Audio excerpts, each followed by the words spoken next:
time for On the Farm in Alabama, bringing farmers and agribusiness the latest news from Alabama Extension and the Auburn University College of Agriculture.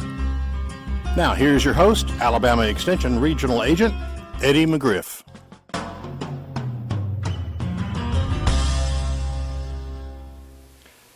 Good day. I'd like to welcome everybody today to On the Farm in Alabama, and today is my guest, I have Dr. David Russell. He is a weed scientist with Alabama Extension and Auburn University, and today we're going to be talking about corn weed control.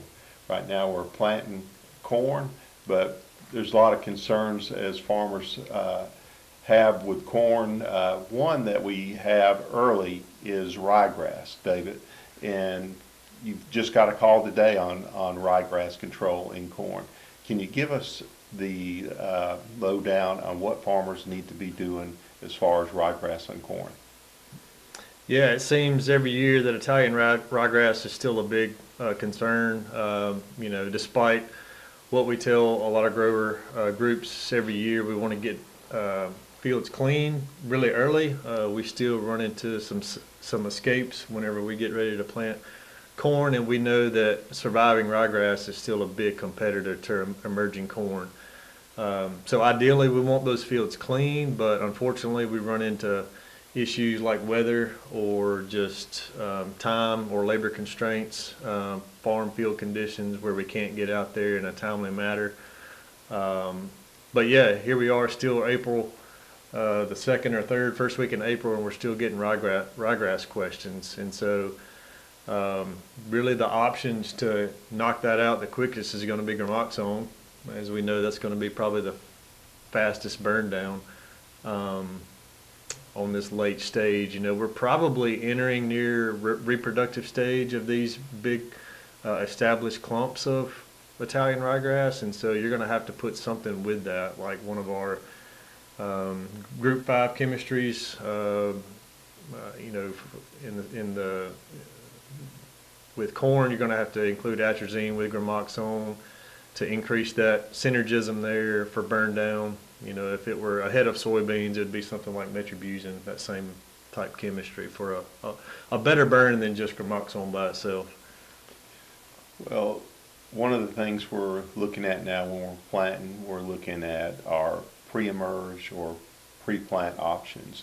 And then I usually tell growers the backbone of our corn herbicide program is atrazine, and the 4L you can use 2.5 quarts in a year. So I usually like to break it up with a quart at planting or pre-emerge, and then come back 28 days later with a quart, a minimum of a quart, but a quart and a half of the 4L.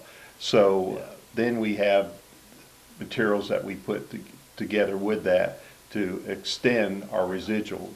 So I'm going to let you talk about the program, but I would like to remind growers that it's really important that we stay on a schedule, and the best way I know is when you plant is just put down 28 days later, I'm going to plant. I know that there's weather conditions that may delay you, but you don't want to let those weeds get too big for the burn down on your post-emerge application. Yeah, no, I think that's a smart move, and atrazine, as you've mentioned, is the backbone there. Start clean, especially with corn. We know that early growth stage is very critical to emerge without any weed competition, and so atrazine and a good burn down is going to help with that. One more thing I'd like to note on the burn down, clethodim is still good on a lot of these grasses, but we really needed to have put that out earlier because clethodim works. I do think there are pockets of resistance, but clethodim is slow. It's more of a systemic herbicide that needs to get into the plant, so you need good growing conditions for that to work, to get rid of that ryegrass early. Well, plus with clethodim, and we know it by some of its generic names, Select or Section 3, but one thing we need to realize is when we use clethodim on corn as a burn down, that we have a waiting period that we need to wait before we can plant corn. That's right, 30 days. 30 days, and right now that pretty well is going to knock clethodim out Yeah. or burn down. So that's why we talked about the graboxin early. Yeah. But our growers are using a lot of, I always tell growers, even though atrazine is our, the backbone of our weed control program in corn, the important thing to remember is when you add these products, it's like adding a booster shot. It extends your residuals. So we're going to talk about some of them. I know that most of our growers, or a lot of our growers, are using Lotus, and it's worked well. There's Caprino, Callisto. There's some new products out like Trivote and Storn. Can you tell us all about these products and just give us a general idea of what they need to be aware of when they use them? Yeah, sure. Well, I think for one of the main target weeds for corn production are these vining species like the morning glories. And so as you mentioned, atrazine's a good start, but then I think you need something in the bleacher chemistries, the group 27 chemistries like the Callisto, like the Lotus, like the tepramazone type impact products to really extend the level of weed control through harvest, because the crop canopy coverage is going to add to the level of weed control that we get once we put that early post down. 28 days, as you mentioned, we should be around V4.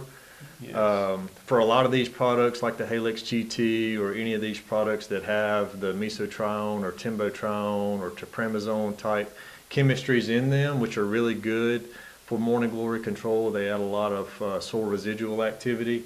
The cutoff for that is going to be V6 broadcast over the top, so we want to be shooting for that post-emergence application V4 to V6, or as you mentioned, the 28-day target.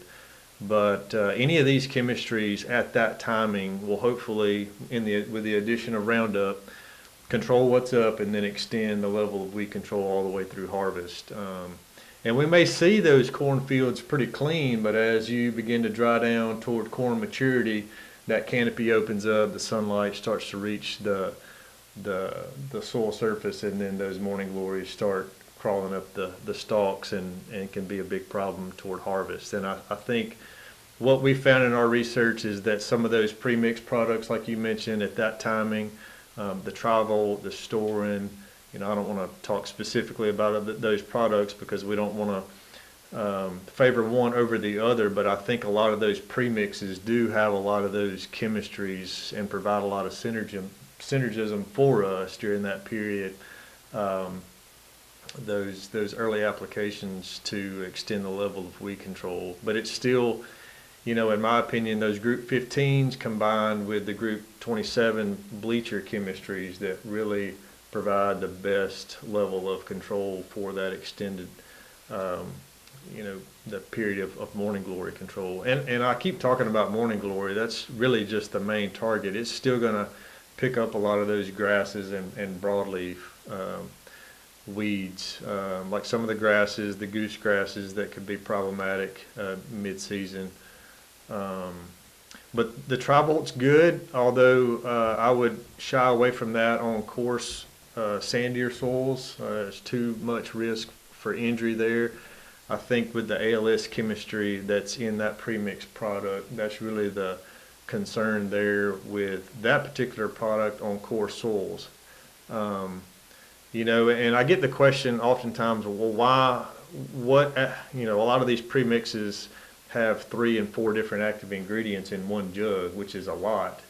But that plant has to be actively growing to be able to metabolize any of these chemistries to prevent crop injury. And so the ALS chemistries in particular can be tied up and cause severe injury if that crop is under stress conditions. And I hope we don't see dry conditions like we have in the past couple of years, but we can get ourselves in a bind if we only rely on those post treatments and that crop doesn't metabolize a lot of this chemistry. We could see undue injury later on. But laying down our residuals first is really important for extended levels of control.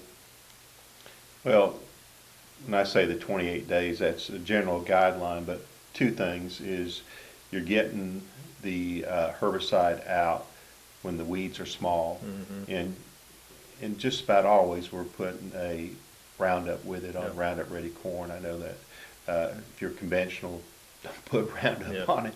But the other thing is when you let it get past that 4-leaf stage, 28 days, you're getting a much bigger plant, and Yep. it interferes with the coverage on the ground. And also, when you get past the recommended time to apply these herbicides, there is risk of yield reduction. Yeah.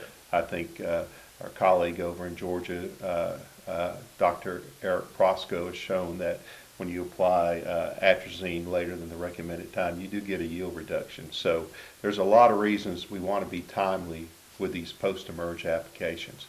Before you go, I'm going to put up a graph about how these products give control on morning glory. But I would like to point out on this graph is the Halex was put out earlier, and so it's not a really fair comparison. If it was put out 28 days, it would be very comparable to these other products. And so our objective, just to mention, on this particular product was to see how long some of these products could last for morning glory control. And so we really had 3 applications here. We had the A application applied at planting, pre-emergence, and then we had a V2 stage. And I would agree that Halex probably went out a little bit too early, so we didn't see the longevity out of that product like we would typically get from a 28-day or near V4 application. But the other 4 that you see there, specifically those single actives like mesotrione or timbotrione or tepramazone, a lot of those went out trying to simulate a lay-by rig at the V8 stage.